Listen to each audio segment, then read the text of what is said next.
Well, hello there! Welcome once more to Controy's Kitchen. And if this is your first time stopping by, I'd like to say a very warm welcome to you. Yes, what you're seeing is dried rosemary, and all that came from my garden. So I would like to share with you how I took advice from you, dear friends, right here and cut my overly grown rosemary bush, dried, and turned them into amazing, very well appreciated gifts for my family and friends. This was meant to be just in my Instagram stories, but I changed my mind and recorded it for you, so pardon the beginning. And this rosemary, since I was able to dry some and get great dried rosemary, I'm just going all the way out because just look at this. Look at that. There's too much. Cutting some of it. I have some here all cut up using my shears. But I don't intend to use a tripod, so I'm just gonna go ahead and do the cutting and I'll show you once everything is done. And look at the sage. I think I'm just gonna go ahead and make some dry sage. Here's a huge pile of rosemary cut off my plant over here. It was covering everything, but even that is still huge. I managed to let it expose my peppers. This is my very hot pepper. And my scorpion pepper over there, they were all covered, so now they have room to come back. They've been here for 3 years, come back every year. And yeah, so I'm gonna wash these and sun dry. I tried it as recommended by somebody here on the channel and it really works, so I'm gonna sun dry these and send to my family and friends. Yay, super excited.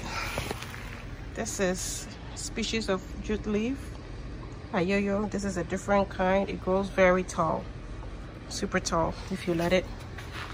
And so I'm gonna start picking them, and I actually used some to make some okra not too long ago, and I can't wait to pick more. And I have one over there somewhere as well. Make some teas it. And my melons, my squash, yeah, doing great. That's the zucchini, and the cucumber is this one right here.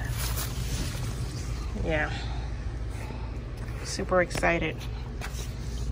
My parsley died out in the heat, all gone, but it's gonna come back, so no problem with that. The basil was cilantro was somewhere here, also died. But look at the sage. So beautiful, right? And the oregano doing amazing, taking over everything. Yeah, basil on fleek. I'm excited about this little section here.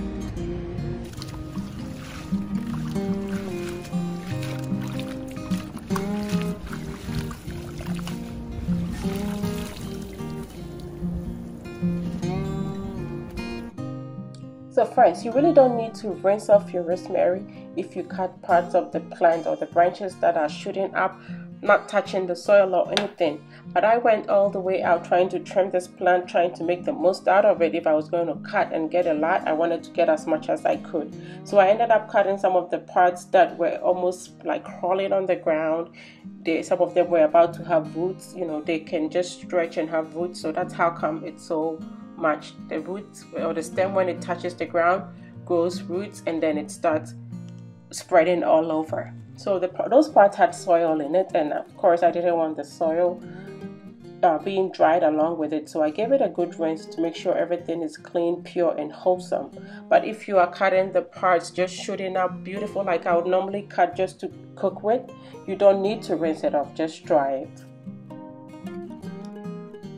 So I have everything rinsed off now, and I have lined my table with some very clean sheets. These are totally clean sheets that came as they were purchased.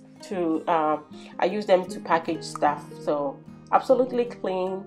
And these are going to stay here in the sun until it is very dry, crisp, almost like bone dry, brittle, you know, very dry, like like how rosemary would be if you bought it already made in a jar or in a package.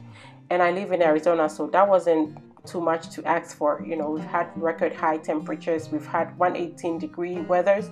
Actually, this survived a 118-degree temperature. So 3 days later, when I was free to come look at it again, this is what I see. All dry, very brittle. Just look at that. All you need is just to crumble it between your palm, and then they just come flaking off like that. I just love the feel, just like how they just fall off. So easy, so simple. And you have those like needles, the rosemary, they just come off, and the branches you just throw away. Very, very fragrant. Just look at this one, so beautiful. So I'm being very miserly. It's like I'm trying to get everything of it. So after I just flake them, I just try to pick all those ones that are going to still stay on. And this process I'm going to repeat until I am done with everything. And this was a very hot day again. I'm right here in the sun. I came out to see them. They were dry. It looked like it was about to rain. So I really decided to just get this done. So I've moved it out of the sun anyway, and I'm just doing it in the shade. And look at that. That is all that I got. All this rosemary. Yes. Yes. Can you even imagine? Can you believe that? For my garden. It could be, you know, people plant rosemary plants as a flower. This could pretty much be in my front yard, but in the backyard, just, you know, for the purpose of actually being an herb.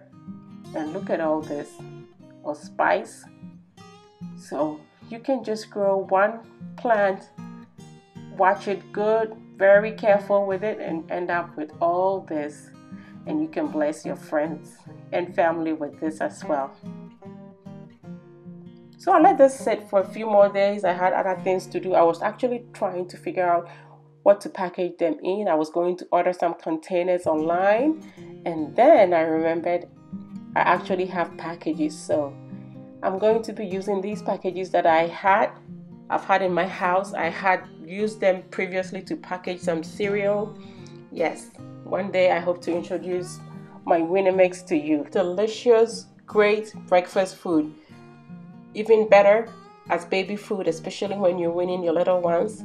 So I hope to get it going again, and when it is done, I will let you know. I hope you like it. So anyway, these bags came from Amazon, and I really like them. It was great packaging. People that got it really liked to have the Winamix in it. You can seal it. So actually, if you want to package your product in it, you can seal it with heat, which is what I did.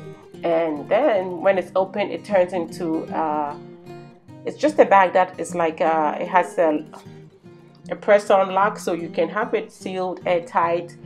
And it's just a great way to preserve stuff. You can even use it to preserve your own stuff in your pantry, like if ever you have dried herbs like this, or cereal that you homemade, your flowers, anything that you make in powder form or anything is good, beautiful to sit in this and sit on your shelves. Just amazing. And my friends, those that have received, yes, they love it. They love the packaging. They love the thought that it came with. You know, it wasn't easy. It's no joke being in the sun. That morning when I started cutting the branches, it was over 100 degrees, but I did it for the love. I did it with love. And you know, my mom, I was actually having a video call with her when I was bagging this, and she was just like, hey auntie, it also baby when you know if we were featuring, meaning, hey auntie, that's what she calls me anyway. So are you really trying to tell me all this came from your backyard? I said, yes mama. And that is how I got charged to plant more, so I can ship them back home to her. And that I am so delighted to do for her. Thank you so much, friends. I am happy to share with you and learn from you as well. This was a great tip, and I am so thankful to have a community of friends and family here that give me great ideas and inspiration as well. I really appreciate each and every one of you. Thanks for watching. Please like and share this video. And if this is your first time watching me, this is Kwanchua, and I'm honored to have you here. And until I come your way next time with something delicious, be loving, be kind, be happy.